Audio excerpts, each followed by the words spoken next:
Hello mic testing 1 2 3 4 टकले free और आप सुन रहे हैं किसे डेफिनेटली मुझे। और आज के इस वीडियो में हम लोग बात करेंगे B450 मदरबोर्ड्स के बारे में। अच्छे मदरबोर्ड, सस्ते मदरबोर्ड, महंगे मदरबोर्ड, सारे मदरबोर्ड्स के बारे में। वैसे तो मैंने अच्छे ही अच्छे चूज़ करके रखे हैं। हो सकता है कि बैकग्राउंड में आपको बिल्लियों की लड़ने की आवाज़ सुनाई दे और थोड़ी बहुत पंखे की आवाज़ भी सुनाई दे, क्योंकि गर्मी हो रही है और बिल्लियाँ भी लड़ रही हैं। बाहर क्यों लड़ रही हैं मुझे नहीं पता। बात करते हैं मदरबोर्ड के बारे में। यहाँ पे कुछ मैंने खोल के रखे हैं मदरबोर्ड्स एंड ये देखिए, ये है गीगाबाइट का B450DS3H मदरबोर्ड। ये जो है, अगर आपको एक सस्ता मदरबोर्ड चाहिए B450 में और अच्छा मदरबोर्ड चाहिए तो मेरे ख्याल से ये एक ठीक मदरबोर्ड रहेगा। एक मतलब अगर आपको बेसिक गेमिंग पीसी बिल्ड करना है या कैसा भी पीसी बिल्ड करना है, AM4 सॉकेट वाला प्रोसेसर अगर आपको यूज़ करना है तो I think it's a nice motherboard. अब इसको मैं अच्छा क्यों कह रहा हूँ, यहाँ पे क्या हम स्पेक्स की बात करेंगे? देखिए, मैं स्पेक्स की बात नहीं करूँगा। यहाँ पे हम जो मेन चीज़ लेके चल रहे हैं वो है वोल्टेज रेगुलेटर, और इस बोर्ड में आपको मिल जाता है, इसमें आपको मिलता है ISL 95712। अभी ISL 95712 क्या है ये मैं आपको बताता हूँ। तो देखिए, हम लोग जो है वो स्पेक्स लेके नहीं चल रहे हैं यहाँ पे मैं आपको दिखाता हूँ ISL IC जो है।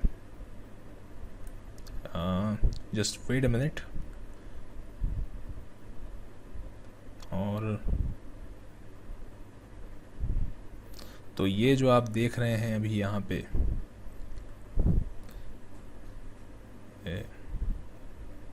दिस, ये जो है ये है फेस कंट्रोलर आईसी। और ये फेस कंट्रोलर आईसी जो है यही है ISL 95712। अब गीगाबाइट ने एक ख़राब काम भी किया। ख़राब काम क्या किया? जो उसने औरस मदरबोर्ड निकाले हैं, जो उसने महंगे मदरबोर्ड निकाले हैं, उसमें भी उसने ऑलमोस्ट आइडेंटिकल VRM दिया है, यानी कि आइडेंटिकल वोल्टेज मॉड्यूल रेगुलेटर दिया है। जिस वजह से क्या होता है कि महंगे प्रोसेसर जो है ढंग से ओवरक्लॉक नहीं हो पाते हैं। लेकिन जब बात आती है सस्ते बोर्ड की, तो इस बोर्ड में भी वही VRM है, वही आप कह सकते हैं फेस IC है, IC कंट्रोलर है जो महंगे मदरबोर्ड में है। और बात की जाए फेस की तो मेरे ख्याल से 4+3 फेस का इसका VRM है। यहाँ पे आपको 4 रैम स्लॉट्स दिए जाते हैं और VRM इसका मैं कहूँगा बेसिक है, बहुत बढ़िया नहीं है। ये मत सोचिए कि आप Ryzen 2700X को अच्छे से ओवरक्लॉक कर पाएंगे, क्योंकि आइडेंटिकल VRM दिया जाता है। बस क्या कर दिया जाता है, मॉसफेट बढ़ा दिए जाते हैं, चोक्स बढ़ा दी जाती हैं। जैसे कि इसका जो महंगा बोर्ड आता है उसमें क्या किया जाता है मैं आपको बताता हूँ। जैसे कि अब हमने जो है मान लीजिए लगा दिए दो फ्यूज़ लगा दिए। 2 फ्यूज़ अगर एक ही जगह से कनेक्ट होंगे, एक ही जगह से 2 फ्यूज़ कनेक्ट होंगे तो उनमें होगा क्या? उनमें होगा ये कि जो इलेक्ट्रॉन्स हैं, जैसे कि अगर यहाँ पे ढेर सारे इलेक्ट्रॉन्स हैं, बहुत ढेर सारे इलेक्ट्रॉन्स ही इलेक्ट्रॉन्स, तो इलेक्ट्रॉन्स जो हैं थोड़े थोड़े इधर आ जाते हैं, थोड़े इलेक्ट्रॉन्स जो हैं इधर आ जाते हैं। तो इससे क्या होता है कि मॉसफेट हीट नहीं होते हैं। तो इसके जो अपग्रेडेड वर्जन कह रहा हूँ, जो उसके जो गीगाबाइट के हाई एंड मदरबोर्ड्स हैं, उनके अंदर ऑलमोस्ट सेम जो है IC आप कह सकते हैं फेस IC लगी हुई है, ISL 95712, बिल्कुल यही वाली IC। ये कौन सा मदरबोर्ड है ये भी आपको दिखाता हूँ। ये मदरबोर्ड है हमारा B450 HDV ASRock का। ये भी बहुत अच्छा मदरबोर्ड है, लेकिन ये अवेलेबल नहीं है। ये मैंने बहुत ढूंढा, कहीं मिल नहीं रहा। तो आपको अगर ऑफलाइन मिलता है तो आप इसको भी ले सकते हैं। अच्छा मदरबोर्ड है, बट मिल नहीं रहा था, तो मैंने सोचा कि आपको रिकमेंड किया जाए गीगाबाइट B450DS3H। अब इसको रिकमेंड करने का एक रीज़न और है, जो इसमें मॉसफेट लगे हुए हैं। एक भाई साहब हैं, उन्होंने मेरी मदद करी, उन्होंने एक पोस्ट डाली थी, उन्होंने लिखा actually gigabyte B450DS3H have better MOSFET than ASRock B450M Pro and ASRock B450M HDV। और उन्होंने बताया कि ASRock जो है वो इस्तेमाल करता है PK618BA और वहीं पे गीगाबाइट यूज़ करता है 4C06N MOSFET। और 4C06N MOSFEट जो है वो बेटर है PK618B से, जो कि वो यूज़ करता है V कोर में, और उसके बाद यूज़ करता है वो SM4336। तो SM4336 और PK161BA यूज़ करता है ASRock, जहाँ पे 4C06N जो है वो बेटर है। तो यहाँ पे आपको बेटर मॉसफेट मिल रहे हैं, और जो आईसी जो फेस कंट्रोलर आईसी है वो वही मिल रही है जो आपको ऑरस के महंगे बोर्ड में मिलती है, जो महंगे से महंगे गेमिंग वाले बोर्ड में मिलती है, तो सेम चीज़ मिल रही है। तो ये एक रीज़न था, और एक रीज़न ये भी था कि इसकी जो है अमेज़ॉन पे जो है अच्छी पॉजिटिव रेटिंग थी, तो सब कुछ मिला के जो है मैंने आपको ये बोर्ड जो है रिकमेंड कर दिया। अगेन हम यहाँ पे जो है स्पेक्स नहीं चेक कर रहे हैं, हमारा मेन पर्पस ये है कि प्रोसेसर अच्छे से काम करे, क्योंकि आप जो प्रोसेसर लेने वाले हैं वो तो अनलॉक होंगे, इंटेल वाला सिस्टम तो है नहीं, प्रोसेसर आपको अनलॉक मिलेंगे। तो जब अनलॉक प्रोसेसर को आप थोड़ा बहुत ओवरक्लॉक करने की कोशिश करें तो उसमें हो जाए। अब यहाँ पे आपको अनलॉकिंग का फीचर तो मिल रहा है, लेकिन मैं आपसे कहूँगा कि आप 2200G 2400G तक अगर पीसी बिल्ड कर रहे हैं तब तो ये मदरबोर्ड सही है, otherwise I am not sure. क्योंकि एक रीज़न तो ये भी है कि मेरे पास ये मदरबोर्ड पर्सनली नहीं है, अगर होता मेरे हाथ में तो हमने बहुत चीज़ें चेक कर ली होती हैं। और मेरे ख्याल से एक चीज़ आपको और बता दूँ, आई एम नॉट श्योर, यहाँ पे मैं श्योर नहीं हूँ क्योंकि ये बोर्ड मेरे पास नहीं है। तो इसमें जो अगर आप मेमोरी ओवरक्लॉक करने की सोच रहे हैं तो आप 1.5 वोल्ट से ज़्यादा शायद ना दे पाएँ। अब यहाँ पे मैं श्योर नहीं हूँ क्योंकि बोर्ड मेरे पास नहीं है, मैंने नहीं चेक किया है, ठीक है। लेकिन यहाँ पे ऐसा सिस्टम हो सकता है। तो आप जो है अगर एक जो बिल्कुल बेसिक पीसी बिल्ड होता है या फिर एक बजट गेमिंग पीसी बिल्ड अगर आप कर रहे हैं जिसमें आप 2400 मेगाहर्ट्ज़ की रैम लगाने वाले हैं, ये मदरबोर्ड जो है अच्छा है, बढ़िया है काम चलाने के लिए। काम चलाने से मैं कहूँगा और ज़्यादा अच्छा है, आप इसके ऊपर भी जा सकते हैं। अगर आप महंगा प्रोसेसर लेते हैं, ओवरक्लॉक नहीं करते हैं, तब भी ये मदरबोर्ड बहुत बढ़िया है। ग्राफिक्स कार्ड लगा दिया, प्रोसेसर लगा दिया, बढ़िया गेम चला रहे हैं, बढ़िया सस्ते में आपका काम हो गया। मदरबोर्ड बहुत अच्छा है, और क्योंकि हमें काफ़ी जानकारी इसके बारे में मिल गई थी तो मुझे ये मदरबोर्ड सस्ते में सही लगा। अब इसके बाद मैं एक मदरबोर्ड रिकमेंड करना चाहूँगा जो इससे थोड़ा सा महंगा है, और B450 में मेरे ख्याल से बहुत अच्छा बजट मदरबोर्ड है। वो ये है MSI B450M गेमिंग प्लस। आप देख सकते हैं 7200 का मिल रहा है, ऑफलाइन कितने का मिलेगा मुझे नहीं पता।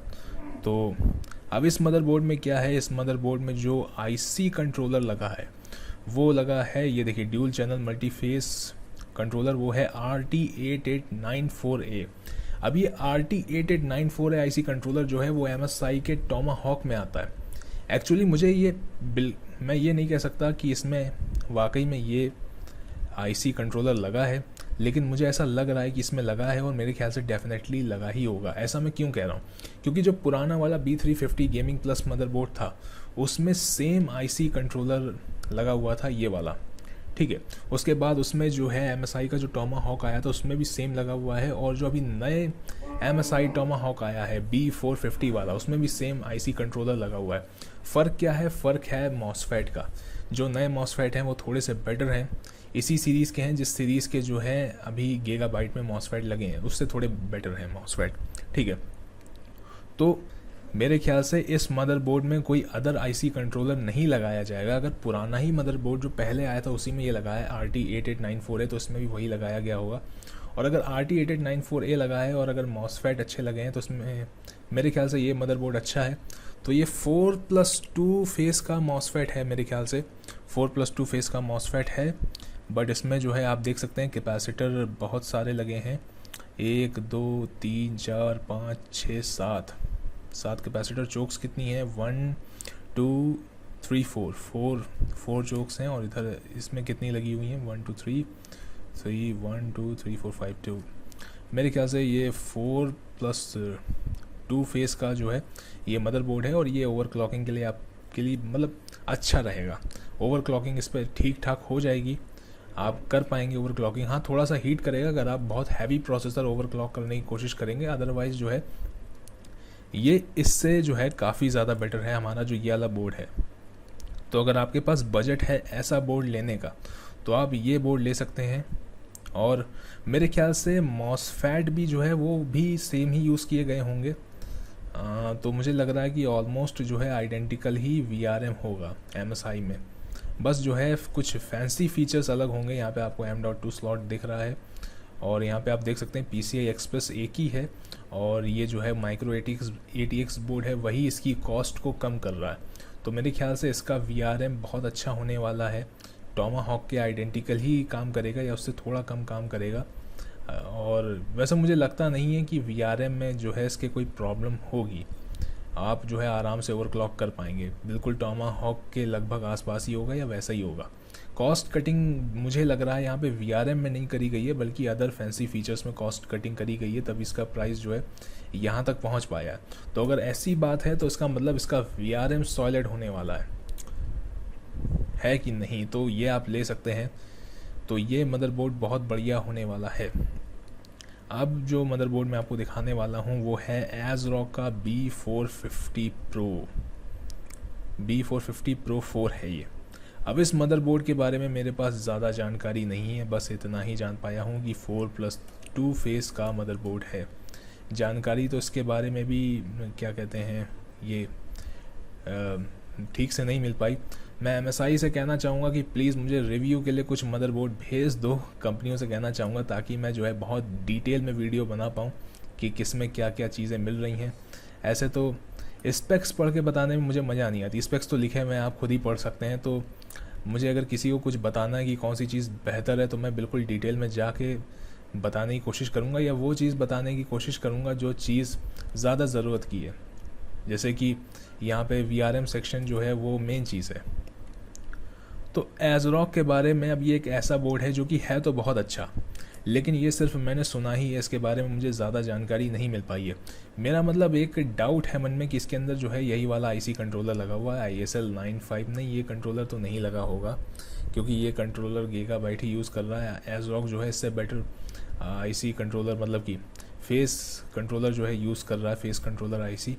तो उसका जो VRM है वो भी अच्छा होगा, लेकिन मेरे ख्याल से अगर इसका VRM जो है वोल्टेज मॉड्यूल रेगुलेटर सेक्शन जो है वो अगर टोमाहॉक के आइडेंटिकल है और अगर MSI ने कॉस्ट कटिंग करी है फीचर्स में, तो फिर ASRock का जो VRM है वो इससे थोड़ा सा कम बेहतर हो सकता है। अगेन मैंने सिर्फ सुना है कि ये मदरबोर्ड बहुत बेहतर है अदर टेक रिव्यू करने वालों से, या आप अदर यूट्यूबर कह सकते हैं, लेकिन मेरे पास कोई जानकारी नहीं सामने आ पाई। तो मैं ये कह सकता हूँ कि कुछ मैंने कस्टमर के रिव्यू भी सुने हैं कि उन्होंने ये कहा कि ये मदरबोर्ड बहुत अच्छा और उन्हें कोई दिक्कत नहीं आई इसको ख़रीदने के बाद, अच्छे से ओवरक्लॉक कर पाए। तो अब मेरे पास यहाँ पे ज़्यादा कुछ जानकारी तो नहीं है। ASRock से भी मैं कहना चाहूँगा कि यार या तो कुछ भेज दो मुझे, या PDF भेज दो, इसका स्कीमेटिक भेज दो ताकि कुछ मुझे पता लग जाए, क्योंकि उसका मुझे कुछ मिला नहीं। और इसके बाद आता है हमारा MSI B450A Pro। अब इसके बारे में मैं एक चीज़ श्योर हूँ, मतलब बिल्कुल मैं जानता हूँ, वो ये कि ये बिल्कुल टोमाहॉक का VRM सेक्शन शेयर करता है। और MSI टोमाहॉक जाना जाता है ओवरक्लॉकिंग के लिए, सबसे बेस्ट मदरबोर्ड है MSI का टोमाहॉक, उससे मतलब बेहतर कुछ है ही नहीं। तो ये चीज़ जो है इसमें वही VRM सेक्शन है, ये भी MSI का ही है जो उसमें टोमाहॉक में। तो अगर आप ये लेते हैं या टोमाहॉक लेते हैं कोई फ़र्क नहीं पड़ने वाला है, दोनों आइडेंटिकल चीज़ें हैं। स्पेक्स अगर आप देखना चाहें तो थोड़ा बहुत अंतर होगा टोमाहॉक में और इसमें, स्पेक्स में ही हल्का फुल्का अंतर होगा, लेकिन यहाँ पे जो है ये फुल ATX बोर्ड है। यहाँ पे आपको 2 PCI Express स्लॉट मिल जाते हैं, एक 16 लेन्स पे चलता है, दूसरा जहाँ तक 4 लेन्स पे चलता होगा। अब हम आ जाते हैं MSI B450 carbon pro AC। तो MSI B450 कार्बन प्रो, एक सेकंड, मैंने टोमाहॉक नहीं खोला है, ज़रा जल्दी से खोल लेता हूँ। अगर आप सोच रहे हैं मैं MD कंप्यूटर्स क्यों खोल रहा हूँ, क्या मैं ये लोगों को रिकमेंड करता हूँ? मैं रिकमेंड करने के लिए नहीं खोलता हूँ, मैं इसलिए नहीं खोलता हूँ कि आप यहीं से पार्ट्स ख़रीदें, क्योंकि मैं स्पॉन्सर्ड तो हूँ नहीं किसी से।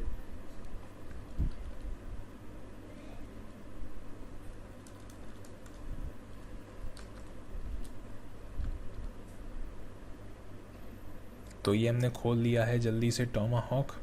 तो आप देख सकते हैं टोमाहॉक जो है वो थोड़ा महंगा है, और टोमाहॉक के अंदर जो है, टोमाहॉक के अंदर यही वाला आईसी कंट्रोलर है, मतलब फेस कंट्रोलर आईसी है यही वाली RT8894।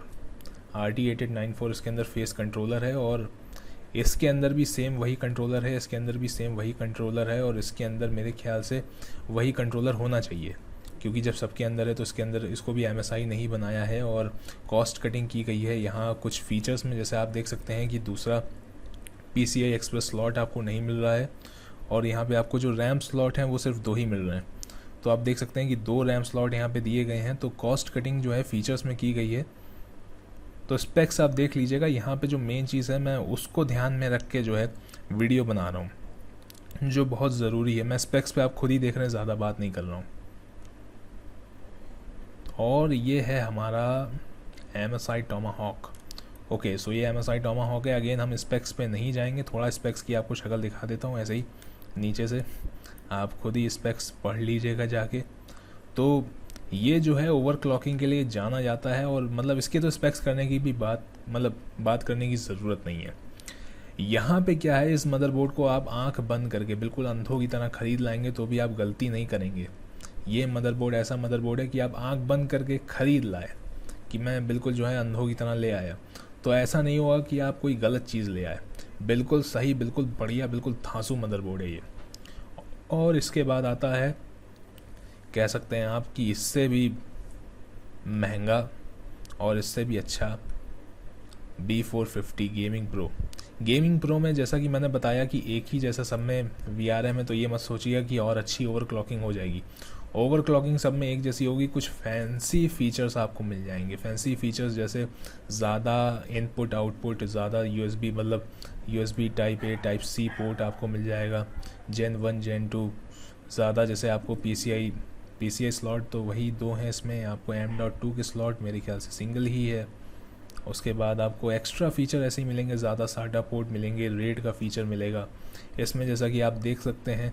इसमें मैं श्योर नहीं हूँ, लेकिन मेरा मानना यह है कि ओवरक्लॉकिंग ये भी बहुत अच्छी करेगा, क्योंकि जब B350 गेमिंग प्लस में जब सेम आईसी कंट्रोलर, मतलब सेम फेस कंट्रोलर आईसी जब लगाई गई थी, तो इसमें कोई सस्ती तो लगाएंगे नहीं। जब B450 पे आए हैं B350 से सेम वही लगाएंगे फेस कंट्रोलर आईसी, तो जब सेम फेस कंट्रोलर आईसी लगाएंगे तो मेरे ख्याल से जो इसका वोल्टेज मॉड्यूल रेगुलेटर है वो आइडेंटिकल ही होगा।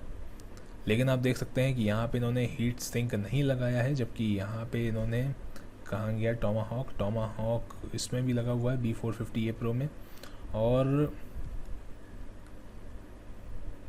टोमाहॉक में लगा हुआ, दोनों जगह पे। तो उन्होंने जो है, हो सकता है कि वहाँ पे कॉस्ट कटिंग की हो, लेकिन वोल्टेज मॉड्यूल रेगुलेटर एक ही जैसा हो। लेकिन फिर भी जो ये बोर्ड है, ये बहुत बढ़िया बोर्ड होने वाला है और बहुत बढ़िया काम करेगा। अब ये तो मतलब जो MSI का ये बोर्ड है, ये है B450 gaming pro carbon AC। इससे अच्छा बोर्ड तो कोई अवेलेबल ही नहीं है मेरे हिसाब से B450 में। B450 में सबसे हाई एंड बोर्ड यही है। हाँ, महंगे हो सकते हैं दूसरे, ऑरस ने, गीगाबाइट के ऑरस ने हो सकता है कोई महंगा बोर्ड बनाया हो B450 में, लेकिन आप कहें कि अच्छा होगा तो मैं अच्छा मानने को तैयार नहीं हूँ। ऑरस को तो मैं रिकमेंड ही नहीं करूँगा। वो इसी फेस कंट्रोलर आईसी के ऊपर, ये जो ISL 95712 है, कुत्ते के भौंकने की आवाज़ आने लगी। ये जो ISL 95712 है, इसी फेस कंट्रोलर आईसी के ऊपर और सेम मॉसफेट के ऊपर जो है वो दनादन जो है मदरबोर्ड निकालता चला जा रहा है। सो आते हैं यहाँ पे, तो मैंने सारे मदरबोर्ड आपको दिखा दिए। ये रहा बिल्कुल जो सबसे सस्ता मदरबोर्ड है, सेम यही वाला आईसी कंट्रोलर है, मतलब फेस कंट्रोलर आईसी है इसमें, ISL 95712। लेकिन यहाँ पे आप जो है पैसे भी इतने कम दे रहे हैं, और मेरे ख्याल से यहाँ पे तो ठीक ही है। दिक्कत तब होती है, मतलब ख़राब काम गीगाबाइट तब कर रहा है जब वो ऑरस जैसे, मतलब गेमिंग वाले मदरबोर्ड में इवन X470 में वो सेम आईसी दे रहा है, फेस कंट्रोलर आईसी दे रहा है। और उसके बाद यहाँ पे ये मदरबोर्ड्स, इस मदरबोर्ड के बारे में मेरे पास कोई ख़ास जानकारी तो नहीं है, बस सुनी सुनाई बातें हैं कि ये बहुत अच्छा है, कुछ कस्टमर के रिव्यू हैं कि ये बहुत अच्छा है। तो मैं उसी बेस पे इसको अच्छा कह रहा हूँ, क्योंकि मैंने रिसर्च करी तो कुछ रिव्यू ही निकल के आए मेरे पास जिसमें इसको अच्छा और से अच्छा कहा गया कि एक अच्छा मदरबोर्ड है। ये बात करने की ज़रूरत ही नहीं, बहुत बढ़िया मदरबोर्ड है, क्योंकि टोमाहॉक का जो है वो लगा हुआ है VRM। टोमाहॉक जो है जाना जाता है, और ये तो खुद ही टोमाहॉक है, तो मतलब बहुत तगड़ी चीज़ है यहाँ पे। और ये तो मतलब इससे बेहतर तो कुछ है ही नहीं B450 में। सो आई होप ये वीडियो आपको अच्छा लगा होगा। यहाँ पे मैंने स्पेक्स की बात नहीं करी, क्योंकि स्पेक्स तो आप देख ही लोगे जाके जब आप मदरबोर्ड ख़रीदोगे, कि कितने आपको USB पोर्ट मिल रहे हैं, कितने आपको जो है SATA पोर्ट मिल रहे हैं, कितना रेड मिल रहा है, रेड में कितने पोर्ट हैं, वो सब तो आप ऐसे पढ़ लोगे, वो बताने वाली चीज़ें नहीं हैं मेरे ख्याल से। जो ज़रूरी चीज़ थी वो मैंने बता दी। तो वीडियो आपको अच्छा लगा हो तो वीडियो को जो है लाइक करिएगा, अब मन करे तो चैनल को भी सब्सक्राइब कर लीजिएगा, और जब सब्सक्राइब कर लिया हो तो बेल आइकन को भी प्रेस कर दीजिएगा। फिलहाल के लिए इस वीडियो में मैं आपसे नेक्स्ट वीडियो में मिलूँगा, तब तक के लिए बाय बाय।